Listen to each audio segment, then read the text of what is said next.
સુરતના પાંડેસરાના ગાંધી કુટીર પાસે ખાડીના રોડ પર પાણી ફરી વળ્યા છે, જેના કારણે લોકોને પારાવાર મુશ્કેલીનો સામનો કરવો પડ્યો। લોકોના વાહનો પણ ખોટકાઈ ગયા। આખા વ્હીલ તો ડૂબેલા છે જ, પરંતુ હેન્ડલ સુધી પણ જાણે કે પાણી આવતું હોય તેવી સ્થિતિનું નિર્માણ થયું છે। પાંડેસરા ગાંધી કુટીર પાસે કઈ રીતે ખસ્તા હાલ થયા છે રોડ રસ્તાના, તેની તસવીરો જુઓ। આ વાહન ચાલક જેમણે સાહસ કર્યું અને ત્યારબાદ કઈ રીતે મુશ્કેલીનો સામનો તેઓ કરી રહ્યા છે તે આપ જુઓ। આખું જાણે કે વ્હીકલ પાણીની અંદર ડૂબેલું છે, જળ સમાધિ તેણે લઈ લીધી છે, પરંતુ યેન કેન પ્રકારે આ જે ચાલક છે તે અહીંથી પસાર થવા માટે મજબૂર છે। કોઈ તો તેમણે તોડ કરવો પડશે, કોઈ તો ઉકેલ લાવવો પડશે, જેથી આ રસ્તા પરથી તેઓ પસાર થઈ જાય અને પોતાના ઘર સુધી પહોંચી શકે। પાણીમાં વાહન ચાલકો કઈ રીતે ફસાયા છે તે જુઓ। હેડલાઇટ ચાલુ રાખીને આ વાહન ચાલક અહીંથી પસાર થઈ રહ્યા છે। કમર સુધીના આ પાણી વહી રહ્યા છે અને તેમાંથી વાહન પસાર કરવું મુશ્કેલ। જો થોડું પણ સંતુલન બગડે તો આ વાહન ચાલક અકસ્માતનો ભોગ બને। 2 ઇંચ વરસાદ શું વરસ્યો? સુરતના આવા ખસ્તા હાલ થયા છે। જ્યાં નજર કરો ત્યાં પાણી જ પાણી જોવા મળી રહ્યા છે। રોડ પર પાણી ફરી વળ્યા છે અને આ વાહન ચાલક પસાર થવા મજબૂર છે, કોઈ વિકલ્પ નથી।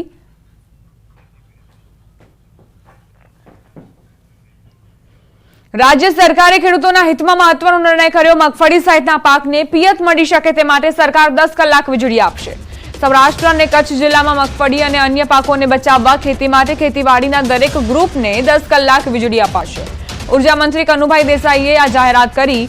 જે વિસ્તારમાં પાણીની તંગી છે અને પશુઓને લઈ ડર છે તેવા વિસ્તારોમાં વધુ વીજળી અપાશે।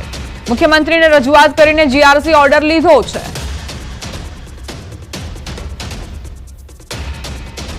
જે વિસ્તારમાં મગફળીનો પાક છે અને વરસાદની તંગી છે ત્યાં 8 કલાક જે આપણે વીજળી આપીએ છીએ એના બદલે 10 કલાક વીજળી આપવાનું નક્કી કરવામાં આવ્યું છે અને દરેક ખેડૂતો તેમજ અમારા ધારાસભ્યો આનાથી ખુશખુશાલ થયા છે। જે વિસ્તારમાં હજી પણ વીજળીની તંગીના લીધે કે પાણીની તંગીના લીધે પાકને નુકસાન નહીં થાય એ જોવાની જવાબદારી પણ સરકારે નક્કી કરી છે।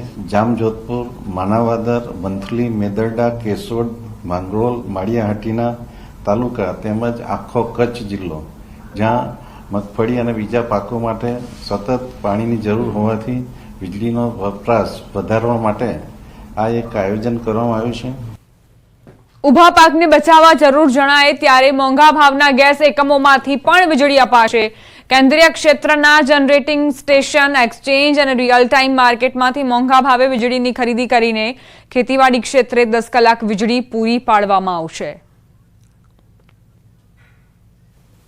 દરેકને 10 કલાકની વીજળી 10 દિવસ માટે આપવાનું નક્કી કર્યું છે અને વધારે જરૂર પડશે તો એનો પણ નિર્ણય કરવામાં આવશે। આ વીજળી માટે આપણે અગાઉનું પ્લાનિંગ કરેલું હતું। આપણે ગેસ પણ સ્ટોકમાં રાખેલો હતો। જ્યારે બીજા રાજ્યમાંથી આપણને વીજળી નહીં મળી શકે તો આપણે પોતે આપણા ગેસના પ્લાન્ટો ભલે એની યુનિટ કોસ્ટ વધારે આવે છતાં પણ ચાલુ કરીને આપણે ખેડૂતોને આપવાનો નિર્ણય કર્યો છે। વડોદરાના વણિયાદ ગામે 500 વીઘામાં તૈયાર સોયાબીનનો પાક નિષ્ફળ જવાની ભીતિ। ભારે વરસાદ અને લશ્કરી ઈયળોના ઉપદ્રવના કારણે સોયાબીનના પાકને મોટું નુકસાન। વણિયાદ ગામના 50 થી 60 જેટલા ખેડૂતો દ્વારા 500 વીઘામાં સોયાબીનનું વાવેતર કરાયું છે। લશ્કરી ઈયળોનો ઉપદ્રવ એટલો બધો વધી ગયો છે કે દવા પણ અસર નથી કરતી। 500 વીઘામાં તૈયાર પાક નિષ્ફળ જવાની ભીતિ સર્જાતા ખેડૂતો ચિંતિત બન્યા। રાજ્ય સરકાર દ્વારા નુકસાનીનું સર્વે કરાવી સહાય ચૂકવાય તેવી ખેડૂતોએ માંગ કરી છે। બેરે સોયાબીન ઊભું કર્યું હતું, ત્યારબાદ લશ્કરી ઈયળ પડવાથી તેનો પણ હવે વારંવાર દવા છાંટવાથી તેનો પણ કંટ્રોલ રહ્યો નથી અને સદંતર નિષ્ફળ ગયેલ છે અને સિંગો પણ લાગી નથી। વરસાદ વધારે પડવાથી સોયાબીનને ઘણું નુકસાન થઈ ગયું હતું। ત્યારબાદ અમે જેમ તેમ કરી અને સોયાબીન પાછું ઊભું કર્યું। ત્યારબાદ વરસાદ આવ્યો અને ત્યારબાદ લશ્કરી ઈયળ પણ આવી। આજે સોયાબીનનો પાક તદ્દન ખલાસ થઈ ગયો છે। પંચમહાલના કાલોલના ચલાલી ગામમાં પીવાના પાણીની સમસ્યાના કારણે લોકો પરેશાન। મોટરની ખામીના કારણે છેલ્લા 10 દિવસથી ગામમાં પીવાનું પાણી નથી આવ્યું। મહિલાઓ અને યુવતીઓ પાણીના સંપમાંથી સીધું જ પાણી ભરવા મજબૂર છે। જોખમી રીતે મહિલાઓનું પાણી ભરવાનો વિડીયો પણ સામે આવ્યો। ગ્રામજનોએ પાણી પુરવઠા વિભાગ અને ગામના તલાટીને અનેકવાર રજૂઆત કરી, છતાં સમસ્યાનું નિરાકરણ નથી આવી રહ્યું। કાલોલ તાલુકાનું ચલારી ગામ છે, છેવાડાનું ગામ છે. ત્યાં 10 દિવસથી પાણી આવતું નહીં. પાણી પુરવઠાથી વાત કરીએ તો એવું કહે છે કે પાણી આવશે પણ અત્યારે 10 દિવસ થઈ ચૂક્યા છે, હજી પણ પાણી આવ્યું નથી. નર્મદા નિગમના સાહેબને અમે ફોન કર્યો તો એવું કહે છે કે મોટર બરી ગઈ છે, મોટર બંધાશે તો પાણી આવશે. અને 2-3 વખત રજૂઆત કરવા છતાં કોઈ નિરાકરણ આવતું નથી. સમાચાર ખેડાથી પ્રાપ્ત થઈ રહ્યા છે. ગોબલજ નજીક નકલી ઈનોનું ગોડાઉન ઝડપાયું. કંપનીની પરવાનગી વગર આ ગોડાઉન ધમધમતું હતું. 3 શખ્સો સામે પોલીસે ફરિયાદ દાખલ કરી છે. 2.29 લાખનો મુદ્દામાલ પોલીસે ઝડપી લીધો. અમદાવાદ અને ખેડા પોલીસે સંયુક્ત ઓપરેશન હાથ ધર્યું હતું અને તે દરમિયાન 2.29 લાખનો મુદ્દામાલ પકડી પાડવામાં આવ્યો છે. 3 શખ્સોની પણ ધરપકડ કરવામાં આવી છે.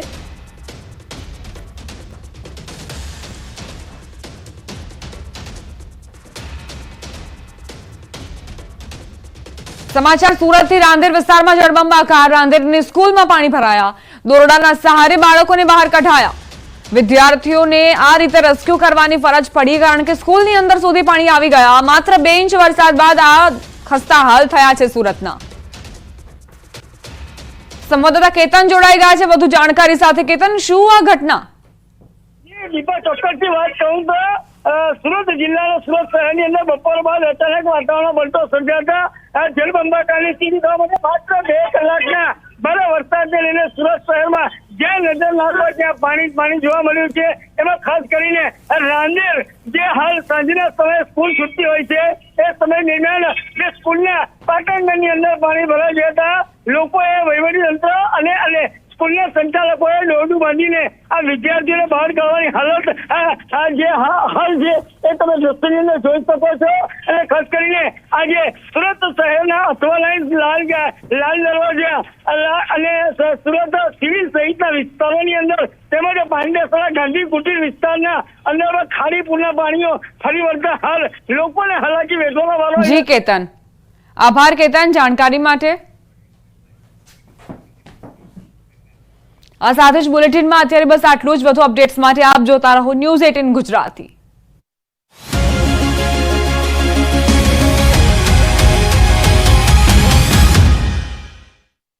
વધુ લોકો વસવાટ કરે છે છતાં તંત્રને કોઈ પડી નથી. સમસ્યા દૂર કરવામાં ન આવે તો ગાંધી ચિંધ્યા માર્ગે વિરોધની ચીમકી આપી છે.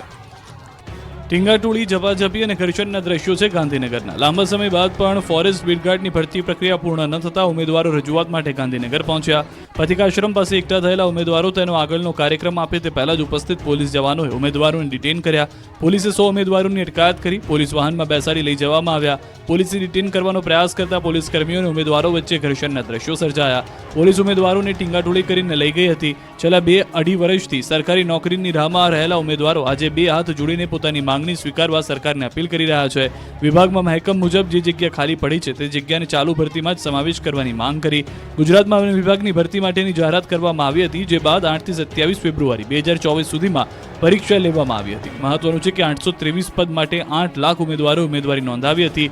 4 લાખ ઉમેદવારોએ પરીક્ષા આપી હતી, જેનું પરિણામ જાહેર થતાં જ ઉમેદવારોમાં રોષ ફાટી નીકળ્યો છે. CBRT નોર્મલાઇઝેશન મેથડના કારણે અન્યાય થયો હોવાનો ઉમેદવારોનો આક્ષેપ છે.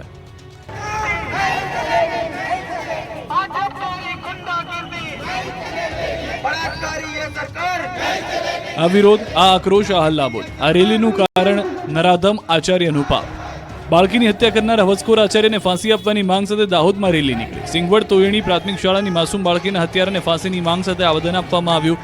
દાહોદમાં કોંગ્રેસ અને આમ આદમી પાર્ટીના કાર્યકરો એકત્ર થઈને વિરોધ પ્રદર્શન કર્યું. પોસ્ટરો સાથે રેલી કાઢી આરોપીને ફાંસીની માંગ સાથે પોલીસ અધિક્ષકને આવેદનપત્ર આપ્યું. આ રેલીમાં પૂર્વ ધારાસભ્ય ચંદ્રિકાબેન બારૈયા, પૂર્વ સાંસદ પ્રભાબેન તાવિયાડ, પૂર્વ ધારાસભ્ય વજયસિંહ પણદા પણ તેમના કાર્યકર્તાઓ સાથે જોડાયા હતા અને મોટી સંખ્યામાં સામાન્ય જનતા પણ જોવા મળી. દાહોદ જિલ્લાના સિંગવડ તાલુકાની તોયણી પ્રાથમિક શાળાના નરાધમ આચાર્ય ધોરણ 1 માં અભ્યાસ કરતી 6 વર્ષીય માસૂમ